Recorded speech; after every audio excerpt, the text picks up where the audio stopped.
بسم اللہ الرحمن الرحیم۔ نمازی تراویح کتنی رکعت پڑھنی چاہیے؟ عورتیں اپنے گھروں میں تراویح کی نماز کیسے پڑھیں اور اس کی نیت کیسے کریں اور اس میں سے کون سی صورتیں پڑھنی چاہیے، یہی ہماری آج کی ویڈیو کا موضوع ہوگا۔ محترم ناظرین، اللہ عز و جل نے اس امت محمد پر اپنے بے پناہ احسانات میں سے ایک احسان رمضان المبارک کی صورت میں بھی فرمایا، اور پھر اس احسان میں اللہ جل جلالہ کے گنتی احسانات اور انعامات چھپے ہوئے ہیں جن کا شمار ہم جیسے زوفا کے بس سے باہر ہے۔ خود قرآن مجید ہی کی گواہی ہے۔ اللہ تعالیٰ فرماتا ہے، آیت مبارک کا ترجمہ ہے کہ اللہ کی نعمتوں کو اگر گننا چاہو تو تم نہیں گن سکتے۔ عجیب بابرکت و عظمت مہینہ ہے، گویا عالم روحانیات کا موسم بہار ہے۔ اس ماہ مبارک میں نفل کا ثواب فرض کے برابر اور ایک فرض کا ثواب 70 فرضوں کے برابر کر دیا جاتا ہے۔ کتنے خوش بخت و خوش نصیب ہے وہ لوگ جو رمضان مبارک میں اپنی زندگی کے لمحات کو قیمتی بنا لیتے ہیں اور کثرت عبادت و تلاوت میں مشغول ہو جاتے ہیں۔ رمضان المبارک میں دن کا روزہ فرض اور رات کی تراویح مسنون ہے۔ حدیث پاک میں نبی کریم صلی اللہ علیہ وآلہ وسلم کا ارشاد پاک منقول ہے کہ اللہ تعالیٰ نے اس دن کے روزے کو فرض اور رات کی قیام یعنی تراویح کو ثواب کی چیز بنا دیا۔ ایک اور روایت میں ہے کہ میں نے اس قیام یعنی تراویح کو تمہارے لیے سنت بنا دیا۔ محترم ناظرین، تراویح ترابین کی جمع ہے اور تراویح ایک دفعہ آرام کرنے کو کہتے ہیں،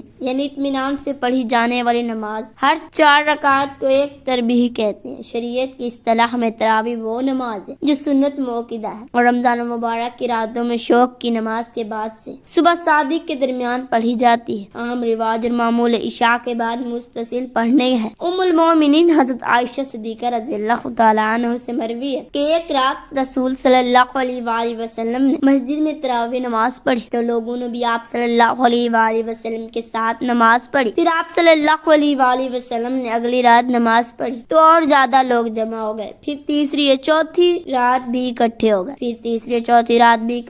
لیکن رسول صلی اللہ علیہ وآلہ وسلم ان کی طرف تشریف لائے۔ جب صبح ہوئی تو فرمایا کہ میں نے تمہارا شوق دیکھا اور میں اس اندیشے سے نہیں آیا کہ کہیں یہ نماز تراویح تم پر رمضان میں فرض نہ کر دی جائے۔ اور امام اسقلانی نے تلخیص میں بیان کیا کہ حضور اکرم صلی اللہ علیہ وآلہ وسلم نے لوگوں کو 2 رکعتیں 20 رکعتیں نماز تراویح پڑھائی۔ جب تیسری رات لوگ پھر جمع ہو گئے تو آپ صلی اللہ علیہ وآلہ وسلم ان کی طرف حجرہ مبارک سے باہر تشریف نہ لائے۔ پھر صبح آپ صلی اللہ علیہ وآلہ وسلم نے فرمایا، مجھے اندیشہ ہوا کہ نماز تراویح تم پر فرض کر دی جائے گی لیکن تم اس کی طاقت نہ رکھو گے، چونکہ رسول صلی اللہ علیہ وآلہ وسلم نے خود اپنے خلفاء راشدین کی سنت پر عمل کرنے کا تاکیدی حکم دیا ہے۔ لہذا ان کا کیا ہوا عمل بھی خود رسول صلی اللہ علیہ وآلہ وسلم کی سنت کی مانند ہے اور ان کی اطاعت بھی رسول صلی اللہ علیہ وآلہ وسلم کی ہی اطاعت۔ لہذا جب حضرت عمر رضی اللہ تعالیٰ عنہ جو خود خلیفہ راشدین عشرہ مبشرہ میں سے ایک اور بہت بڑے فضائل کے حامل ہیں، انہوں نے جلیل القدر فقہاء صحابہ کرام کی موجودگی میں رمضان المبارک میں باجماعت تراویح کا اہتمام کروایا تو سب نے اس کی تحسین کی، کسی ایک نبی نکیر نہیں کی۔ اس لیے تراویح کی نماز سنت موقدہ ہے۔ حضور اکرم صلی اللہ علیہ وآلہ وسلم کے بعد سیدنا ابوبکر صدیق کے دور خلافت میں داخلی اور خارجی فتنوں کی کثرت اور مدت خلافت کی بنا پر اس سنت عظیمہ کے قیام کا موقع نہ مل سکا، لیکن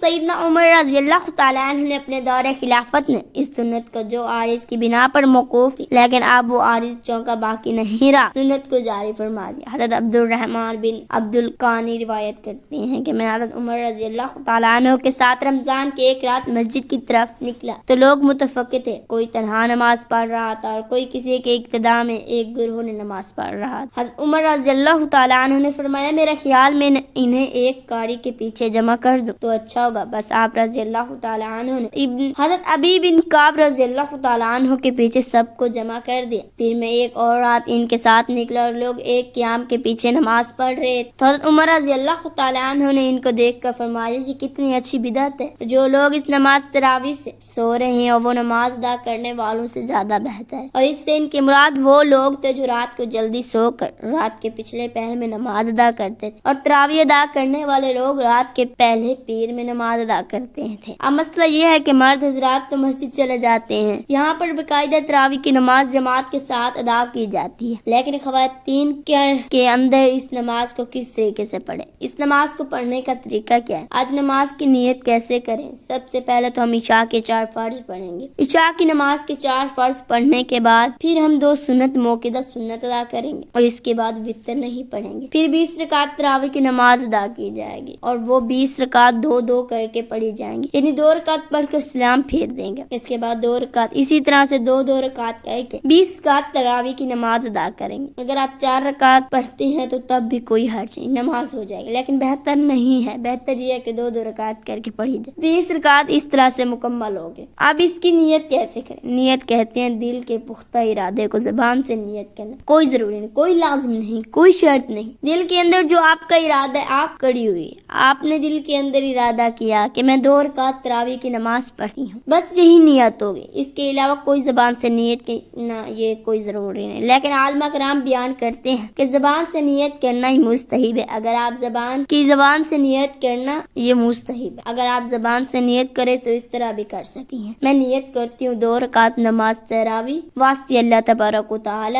کہ منہ میرا کعبہ شریف کے، اللہ اکبر. یہ طریقہ ہے نیت کے زبان سے، لیکن کوئی حرج نہیں. 20 رکعت ختم ہو جانے کے بعد پھر وتر کی نماز پڑھی جائے گی، کیونکہ ہم نے پہلے وتر کی نماز نہیں پڑھی تھی. پھر چاہیں تو آگے نفل بھی پڑھ سکتے ہیں. اگر آپ حافظ قرآن ہے تو قرآن شریف ایک طرف سے پڑھ لیا جائے تاکہ تراویح میں نماز کے اندر ایک قرآن مجید پورا ہو جائے. اور اگر حافظ نہیں ہے اور تنہا تراویح پڑھ رہے ہیں تو قیام میں سورۃ فاتحہ کے بعد کوئی ایک سورت تیسری پارے کی پڑھ لیں یا اللہ سے سورۃ ناس تک پڑھی لی. اس طرح 2 مرتبہ کرنے کے بعد 20 رکعت پوری ہو جائے گی. ناظرین، عموماً تراویح میں قرآن مجید اس تیزی رفتاری کے ساتھ پڑھا جاتا ہے کہ اس کے الفاظ کی صحیح طور پر ادائیگی نہیں ہو پاتی. تو نماز تراویح میں قرآن مجید اور اس کے اندر سے پڑھنا چاہیے. قرآن مجید کے الفاظ مکمل اور صاف ادا، نہ بہت تیز پڑھنا چاہیے، نہ حرف کٹ جائے، نہ ہی بہت سستی روئی سے پڑھنا چاہیے کہ سننے والا تھکاوٹ کا شکار ہو جائے. رکوع سجود اطمینان کے ساتھ کرنا چاہیے. کم از کم 3 مرتبہ تسبیح کہا جا سکے اور یہ حکم ہر نماز کے لیے. تراویح میں جلدی رکوع سجود کی اجازت. حضور اقدس صلی اللہ علیہ وآلہ وسلم فرماتے ہیں جو شخص قرآن کو اچھی آواز سے نہ پڑھے وہ ہم میں سے نہیں. اللہ تعالیٰ سے دعا ہے کہ اللہ پاک ہمیں اس حدیث پاک پر عمل کرنے کی توفیق عطا فرمائے،